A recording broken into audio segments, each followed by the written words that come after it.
Kamusta na kayo mga lods? Ito na naman ako para sa ating nakaka-excite at nakakakilabot na recap ngayon. Sa wakas, ito na ang sequel ng movie na matagal nyo ng pinakahihintay. At ito ang latest sequel ng Evil Dead na pinamagatang Evil Dead Burn ngayong 2026. Okay, wag na tayo magpaligoy-ligoy pa at pag-usapan na natin ito. At kung gusto mo ang channel na ito, katulad ng dati ay mag-like at mag-subscribe ka na para hindi mo malampasan ang iba pang mga magagandang mga movie dito sa Rikit PV. Nagsimula ang sequel na ito sa isang lalaki na ang pangalan ay Joseph, kung saan ay nakikinig siya ng isang research recording na pagmamay-ari ng kanyang lolo na si Ben.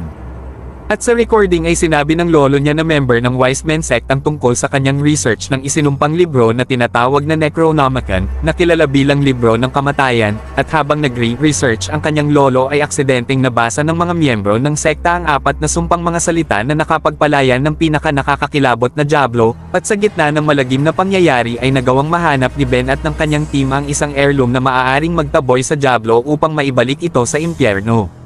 Nasaan nga ba ang heirloom ngayon na itinago ni Ben sa pader ng kwartong ito? For if unsealed, they will sense it. That way, they will smell it in the air. Stop at nothing to destroy it. Oh shit! Oh shit! Kasabay ng pagkatuklas ng heirloom, ay nagsimulang matukso ang isang demonyo na makuhan din ito.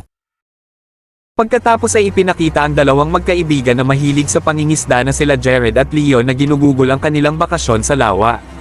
At matapos nila makahuli ng ilang mga lobster ay nagmadali sila na tingnan ang mga pamingwit na inilagay nila sa pier. Ilang sandali ay na-bad trip si Jared nang sagutin ng under the panty na si Leo ang tawag ng selosang jowa nito. Ngunit hindi nagtagal ay laking tuwa ni Jared nang biglang may humilang isang bagay sa kanyang bingwit.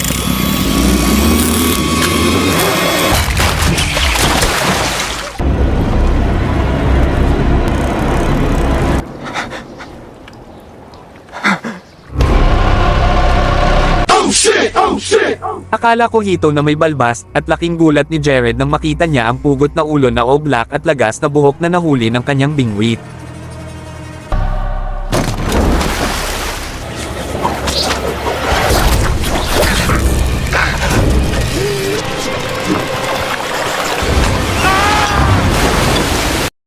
Ilang sandali pagkatapos sagutin ni Leo ang tawag ng kanyang jowa ay laking gulat niya nang makita niya na nalulunod ang kanyang kaibigan sa gitna ng lawa.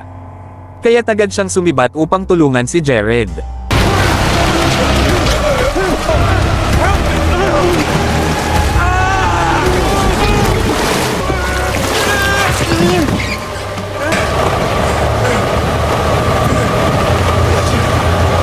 Na para bang kinagat ng isang buhaya, ay talagang nashock si Leo nang malala nang makita niyang namatay si Jared na parang isang manananggal na nahati ang katawan. At sa gitna ng nangyaring lagim ay mas lumala ang kanyang kilabot nang makita niya ang isang misteryosong ulo ng babae na nakaabang sa tubig.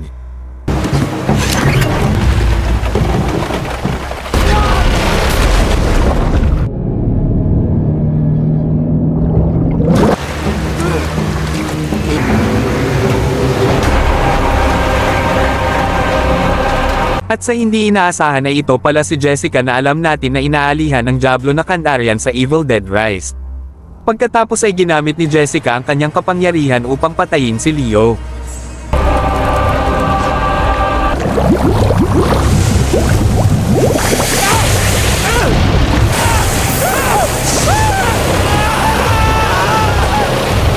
Sobrang lakas na kapangyarihan, dahil nagawang mapakulo ng Diablong ito ang tubig ng buong lawa, at inilaga niya si Leo ng tila native na buhay na manok.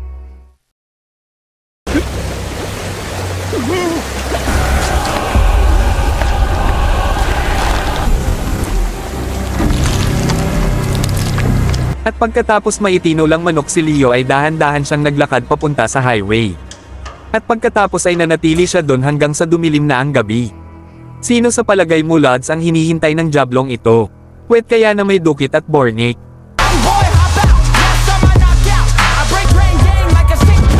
Pagkatapos ay ipinakita ang eksena sa isang club kung saan ay makikitang masaya si Joseph sa ibinigay na surprise birthday sa kanya ng kanyang kuya at ng kanyang hipag. Pagkatapos ay binigyan siya ng regalo ng kanyang kuya Will ng isang antique pen upang matapos niya ang isinusulat niyang libro. At dahil ayaw pakabog ay binigyan siya ng kanyang hipag ng isang regalo na picture na magkasama sila ni Will nung sila ay mga nasa high school pa. Oh, thank you. No, you're so talented. Oh, no. Ngunit sa gitna ng kanilang kasiyahan ay biglang na bad trip si Will nang makita niya na halos magkahalikan na ang kanyang asawa at si Joseph. At dahil masyadong seloso kaya't nagpaliwanag si Alice kay Will, ngunit inakusahan siya ni Will na may gusto siya kay Joseph. At nang mabad trip si Alice sa pag-akusa sa kanya ay dali-dali na lang siyang lumayas upang hindi na humaba pa ang usapan. Ilang sandali ay umamin si Alice sa jowa ni Joseph na si Tia na sawa na siya sa pag-uugali ni Will na parang isang nagbibinatang teenager, at sa gitna ng sobrang selos ni Will ay galit na lumapit ito sa kanila, kung saan ay nakaramdam siya ng pagkadismaya kay Alice na lagi siyang pinapasama sa ibang tao. At pagkatapos ay inaya na niyang umuwi kaagad si Alice.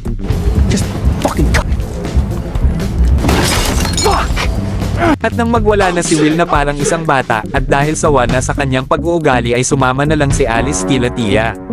Kaya't mas lalong na bad trip si Will at sinigawan niya si Alice at sinabing isa kang kerengkeng. Up two. At sa gitna ng sobrang galit ay pinigilan siya ni Joseph na umalis lalo na at nakainom ang kanyang kuya Will.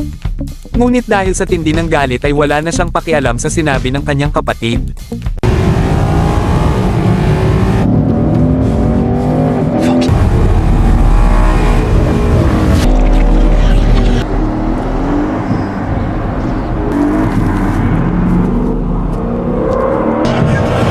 Run it.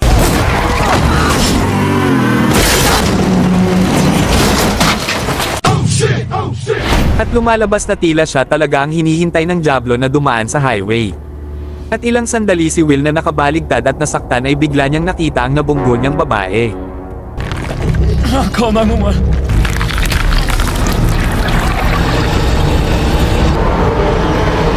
Oh shit. We found you.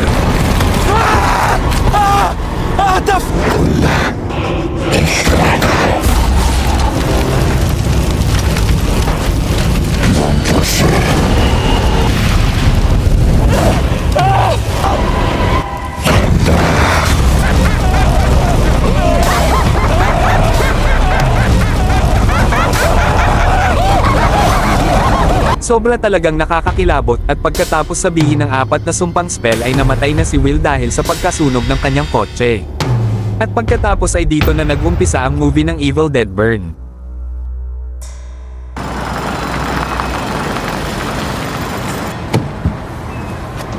Kinabukasan ay agad na tinanggap nila Joseph at Tia si Alice upang umattend ng funeral ceremony at additional cremation ng kanyang asawa na si Will dahil hindi pa talaga natuste ng malala ng Diablo si Will. At sa gitna ng kalungkutan ay inayusan ni Tia si Alice dahil mukha itong nanlilimahid. At parang syunga si Alice dahil hindi man lang siya naligo para umattend sa libing ng kanyang nakakabad trip na asawa. We're gathered here. Ilang sandali sa speech ay humingi ng sorry ang ina ni Will para sa lahat ng mga pagkakamali na nagawa ng kanyang anak nung buhay pa ito, lalo na sa kanilang mga inutangan ng pera. Such outstanding parents. And we could have been good. I'm very sorry about the noise.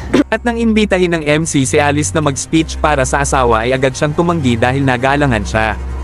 Pagkatapos ay nagpatugtog na ng malungkot ang MC para sa cremation ng bangkay ni Will. Your wedding song.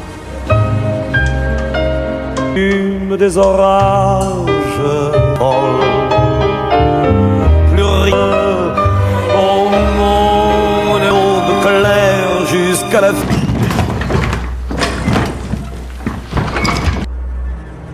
Pagkadating sa cremation room ay agad nang naghanda ang tagasunog na si Jack. At tila walang pakikiramay ay ginawa ni Jack ang kanyang trabaho habang nakikinig siya ng kanyang favorite music. And for the rest of it, homie, what these bitches want with it, spin about it, dozen summers getting real dope with it, looking at my Twitter, I can smell a fraud like a dog, do plug the friend on some pills. At sa gitna ng kanyang paghahanda ay bigla siyang hininga ng tulong ni Edgar upang makapagpaalam sa kanyang anak. At kahit na bawal sa rules ay napilitan si Jack na pagbigyan si Edgar sa hiling nito.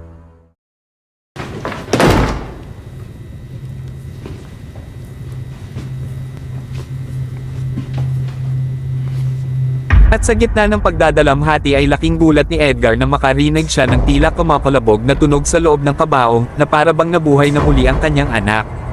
Kaya't nang dahil dito ay dali-dali niyang pinagpupukpok ang kabaong upang mabuksan niya ito.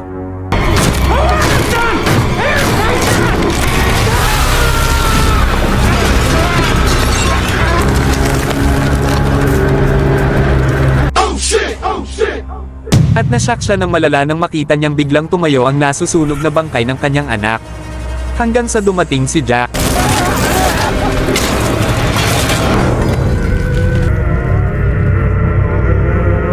At makikitang kahit si Jack ay winasak ng bumangon na bangkay ni Will.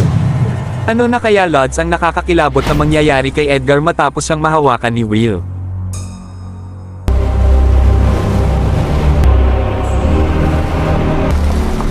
Looks so run down now. Samantala ay kinilabutan si Alice nang makita niya ang kalagayan ng napabayaang pamamahay ng pamilya nila Will. At ng mga sandaling iyon habang nagpapanik ay dali-daling nagpunta sa attic si Joseph upang tingnan ang kanyang ina. At habang naglilinis si Susan ay nabadtrip siya kay Joseph dahil patuloy pa ding itinatago ni Joseph ang mga gamit na naiwan ng kanyang lolo. Pagkatapos ay inamin ni Joseph na interesado siya sa mga research na ginawa ng kanyang lolo, at dahil dito ay mas lalong nabadtrip si Susan at agad niyang pinagsisira ang mga kakatwang mga bagay na iyon. At bukod pa dito ay nawalan na ng pakialam ang kanyang ama sa kanilang pamilya buhat ng masali ito sa isang sekta hanggang sa punto na magkasakit na ng demensya ang kanyang ina. Matapos ilabas ang sama ng loob ay sinabi niya na itapon na ni Joseph ang mga bagay na pinagsisira niya. At sa labas ng itatapon na ni Joseph ang mga kagamitan ng kanyang lolo ay laking pagtataka niya nang marinig niya ang kumakalabog na ingay sa loob ng warehouse.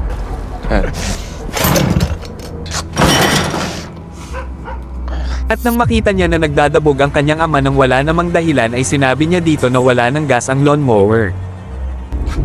You like living in shit!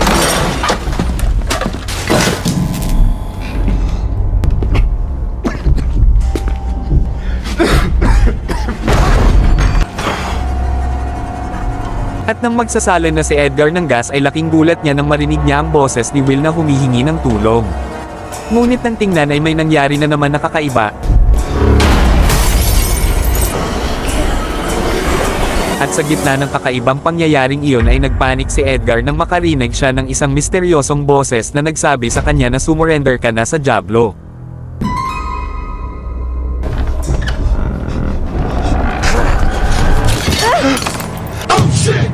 Sa kabutihang palad ay nasa basement din si Alice kaya't napigilan siya nito, at nang wala nang mangyaring masama ay ibinulsa na ni Alice ang kutsilyo, at sinabi niya sa biyenan na huwag po kayong mawalan ng pag-asa.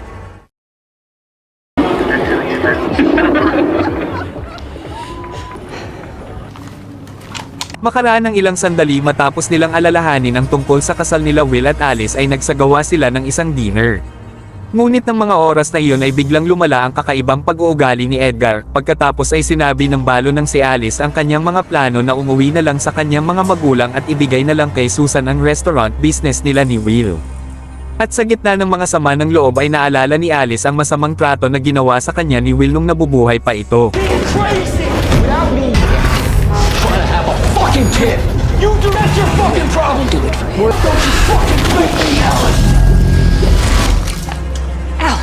At minamoltrato pala siya ni Will kapag hindi niya naibibigay ang mga hinihiling nito, at bukod pa dito ay itinuturing din siyang isang pulubi ni Will kung di pa siya inampon ng pamilya nito.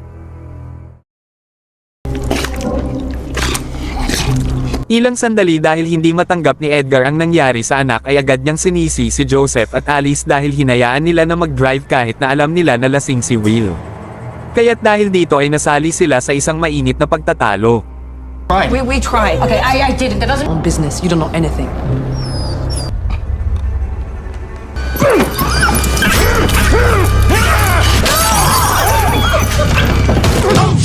At laking gulat nila nang makita nila na inundayan ng malala ni Edgar ang askal gamit ang tinidor.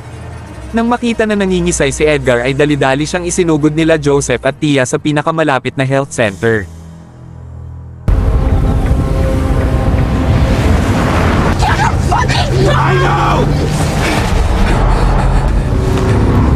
Ngunit sa gitna ng kanilang biyahe ay may kakilakilabot na nangyari.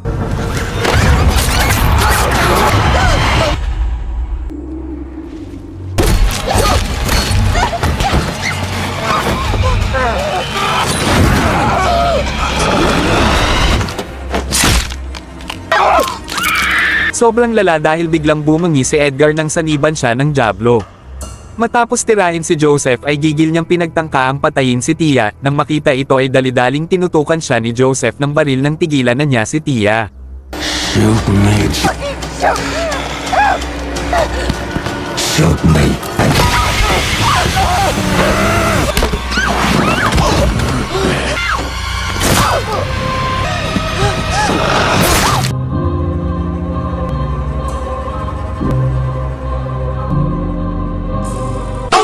Sa halip na tulungan ng kanyang jowa ay dalidali nang tumakas si Joseph na nanginginig pa ang betlog sa takot, charis. Hanggang sa nakabawi na si Tia mula sa pagkakasaksak sa kanya ng headrest ng upuan. Pagkabalik sa bahay matapos ilibing ang tineging askal ay nakita ni Alice ang isang libro sa mga basura nang ibalik niya ang pala. At matapos tingnan ay laking gulat niya nang sabihin ng librong ito ang istorya ng research sa libro ng kamatayan ng kulto ng lolo ni Will. Sinabi ni Ben na napilitan siyang iwanan ang kanyang pamilya upang hindi masumpa ang mga ito. Ngunit sa gitna ng kanyang pagbabasa ay bigla siyang na-curious tungkol sa 4 na salita na nakasulat sa libro. Kunda. Astrata. Mondose. Fuck this.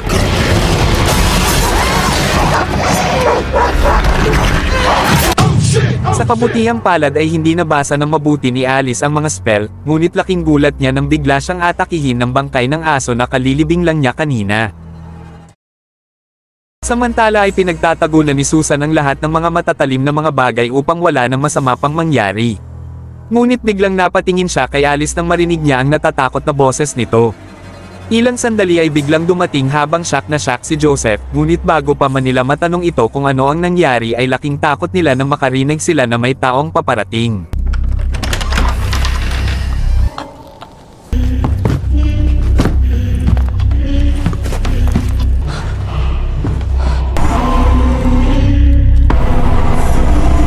At nashock sila ng malala nang makita nila ang grabeng nangyari kay Tia, at nang tanggalin na nito ang headrest sa kanyang bibig ay ipinagyabang ng sinanibang si Tia ang kanyang kakayahan. To your perfect family.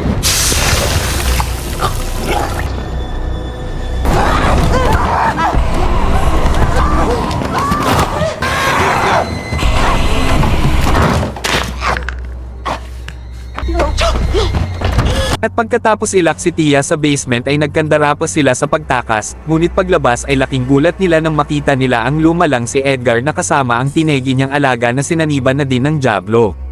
At gaya ng dati ay nagpakitang gilas na naman ng kanyang mga kakayahan ng Diablong si Edgar.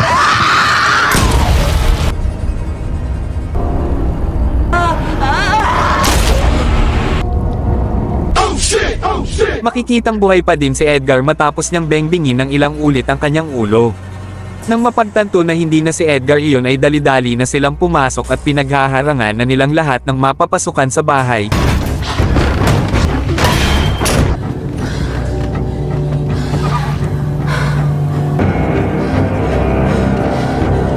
Samantala ay nagmarites naman si Lola Mong Polly sa kumakalabog na ingay sa loob ng basement.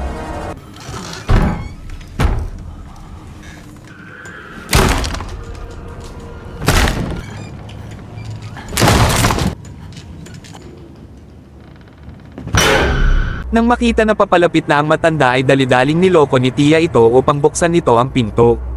Siyempre kahit sino naman na ulyanin na ay madali nang maprank.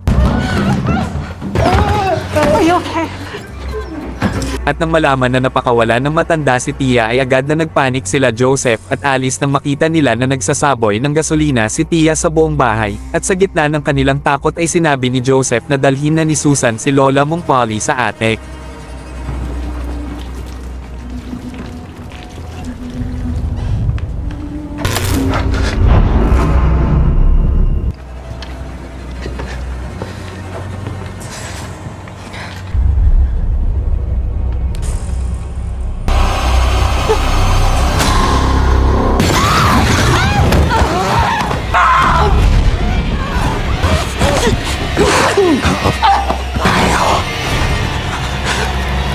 Pagkatapos kay Alice ay si Susan at Joseph naman ang tinira ng kupal na si Tia.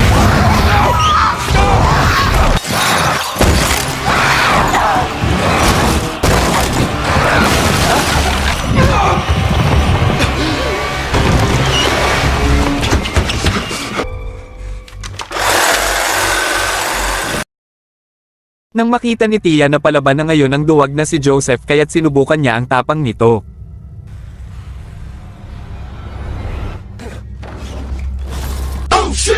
Biglang napalundag si Joseph sa mga tauban ng matatalim na mga kutsilyo nang gulatin siya ni Tia at idiniin siya ng jowa niyang impakta upang pahirapan.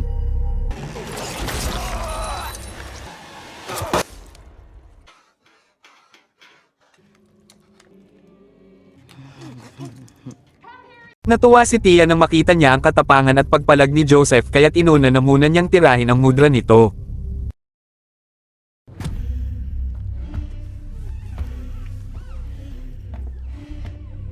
Ngunit nang makita niya na hindi na makaalis si Lola Mong Polly sa hagdan, upang mahawahan ay kinuha niya ang pustiso nito at dinilaan at pagkatapos ay ibinalik niya ulit.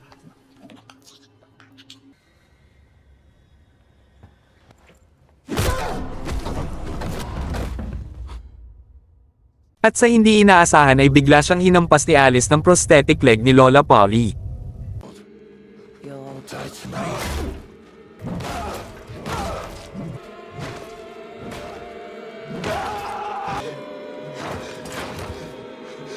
At sa wakas ay napatay na siya ni Joseph hanggang sa wala nang natira sa kanyang dugo ang peslak sa kakapukpok ni Duwag.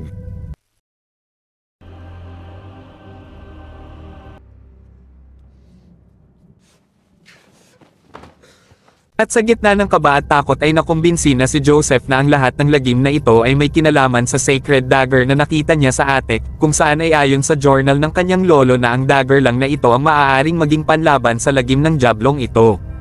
Kaya't nagplano sila ni Alice na kuhanin ang dagger na iyon dahil naniniwala siya na ito lang ang tatapos sa lagim na nangyayari. At habang nasa kwarto pagkatapos bigyan ng sedative ay pinatulog na kaagad ni Susan si Polly. Good night, Susan.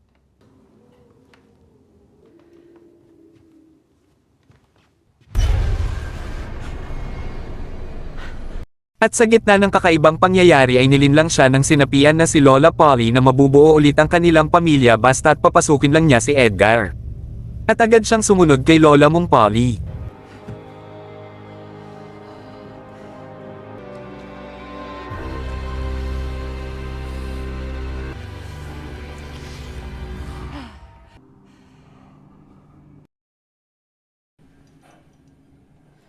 It's not there anymore. Maybe we Ilang sandali matapos kang mapatalon sa takot ay hinanap ng sinapyang si Susan ang Kandarian dagger kay Joseph, kaya't laking gulat ni Joseph sa tanong ng kanyang mudra at biglang.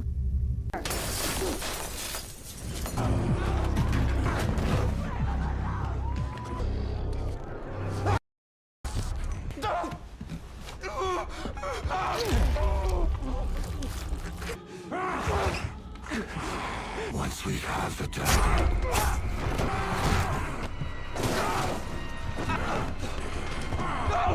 At nang magkamalay na ulit si Alice ay sinubukan niyang tumakas habang busy sa pakikipaglaban si Joseph sa kanyang jablong mga magulang.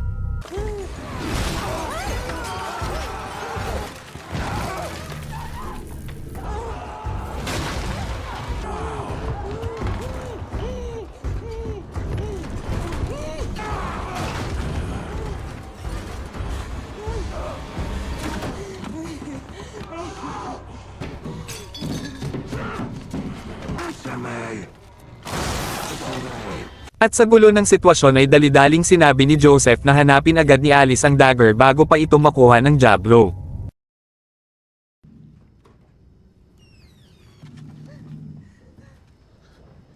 At pagkatapos kumalma ang sitwasyon ay nagpa siya na si Alice na lumaban.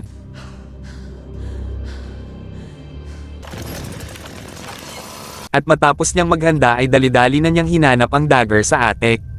Ngunit pagkadating niya sa second floor ay laking gulat niya nang makita niya na tila nawala na ang sanib ni Susan, ngunit biglang.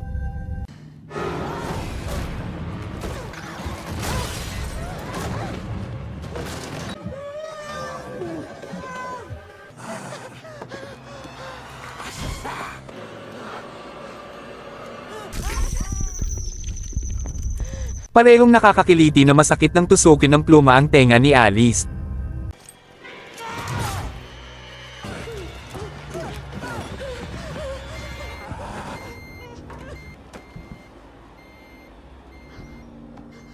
At pagkatapos itali ang paa ni Polly sa electric chair ay biglang.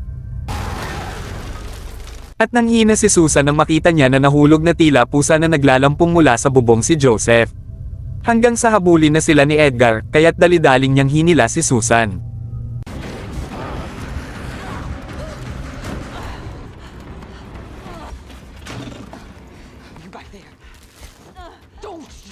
At sa gitna ng matinding sitwasyon ay naihinga niya na napakamalas niya na napunta siya sa pamilya nila Susan, bukod pa dito ay ginagawa din siyang punching bag ng boksingerong anak nito na si Will.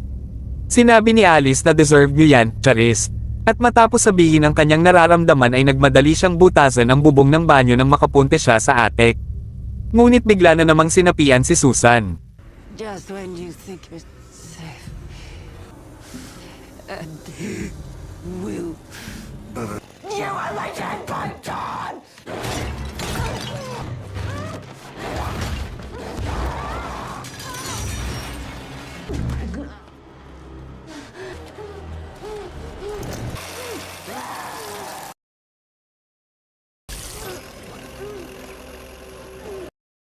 Matapos malagari si Susan ay kumaripas na siya ng takbo papunta sa attic at dali-dali niyang hinanap ang dagger sa isang bag.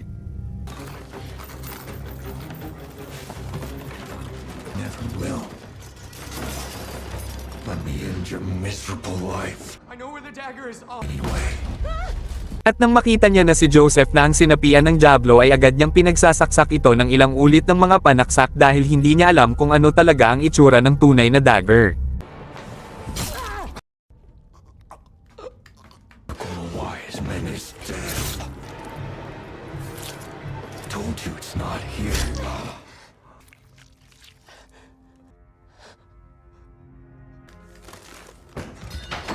At lumalabas na ang tunay na dagger ay wala ng iba kundi ang isang maliit at kinakalawang na kutsilyo. Ngunit sa ilang sandali ng katahimikan ay napuno na naman ng tensyon ang sitwasyon ng puntiryahin na naman siya ng magjowang sinaniban.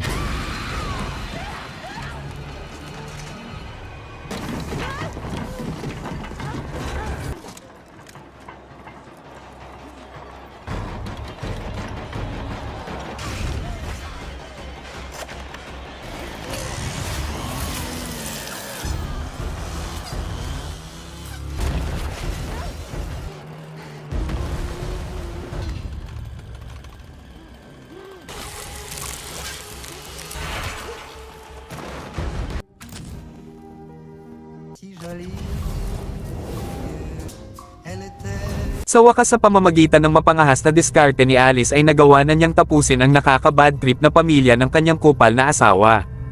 Hindi lang iyan dahil nagawa din niyang makaligtas sa pag-atake ng diablong aso ni Edgar.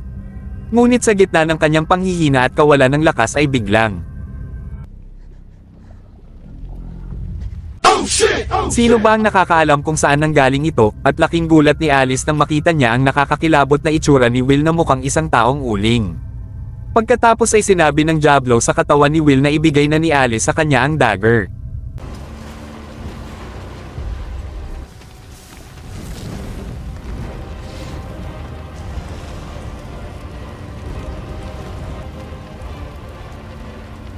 Where I promised that I will keep my promise. Nang makita na ang lahat ng hawakan ni Will ay nasusunog ay dali-dali ng kumaripas ng takbo si Alice.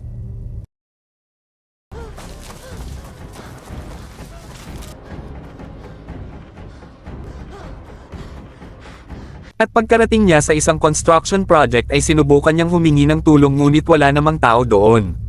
Hanggang sa gitna ng kanyang pagtatago ay biglang.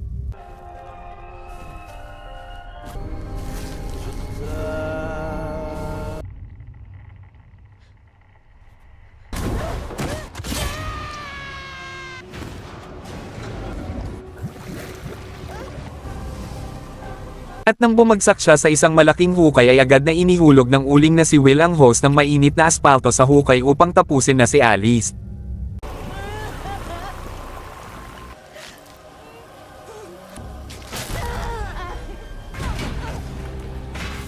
At habang sinusubukang makatakas ni Alice ay sinabi ni Will na ibigay na sa kanya ang dagger, at talagang nakakatawa na napaprank din pala ang Diablo dahil ang inihagis ni Alice sa aspalto ay ang ibang kutsilyo na nasa bulsa niya. Nang makakita ng pagkakataon ay agad na kinuha ni Alice ang jackhammer na nasa itaas.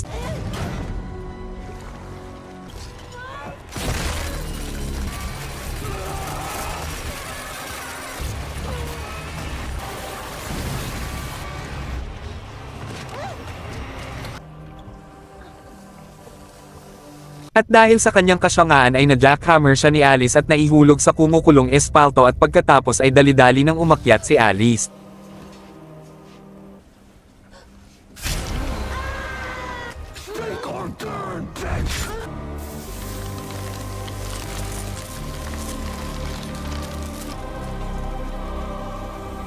At sa wakas matapos niyang saksakin ang sunog na bangkay ni Will ay nagawa na niyang durugan at talunin ang nakaka-bad trip niyang asawa. Ilang sandali pagkatapos ng matinding lagim ay nakita na ng mga pulis ang gumagapang na si Alice. At sa huli ay nailigtas at nabigyan na siya ng emergency treatment, at pagkatapos patugtugin ang para lang sayo ang giling-giling ko, Charis, ay nakahinga na ng maluwag si Alice dahil natapos na ang lahat ng kanyang pinagdaanang lagim.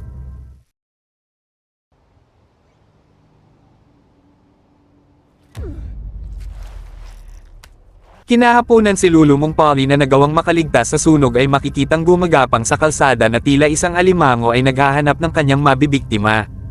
Hanggang may isang magandang babaita ang tumulong sa kanya, at sinabi ni Lulu Polly na isugod siya sa pinakamalayong ospital, Charis, ngunit biglang.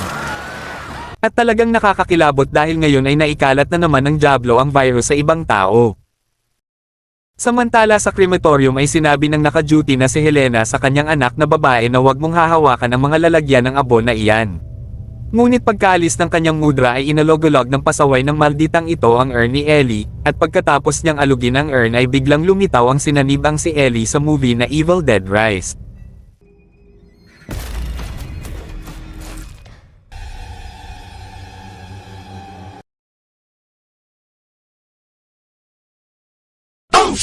At hindi inaasahan na dahil sa kasyangaan ng malditang bata ay nabuhay na muli si Ellie na pinatay sa nakaraang sequel. Sa palagay mo Lods, magpapatuloy pa din ba ang lagim ng Diablong ito? Nakakatakot ng malala di ba Lods, at di ko na kailangang ipaliwanag pang mabuti dahil malinaw naman na ang lahat. At dito na po nagtatapos ang ating movie. Mag-subscribe ka na po Lods at pakiclick mo na din ang notification bell para hindi mo malampasan ang mga magagandang mga movie na katulad nito. Maraming salamat po sa iyong panonood at pagsuporta. Ingat po palagi Lods. God bless.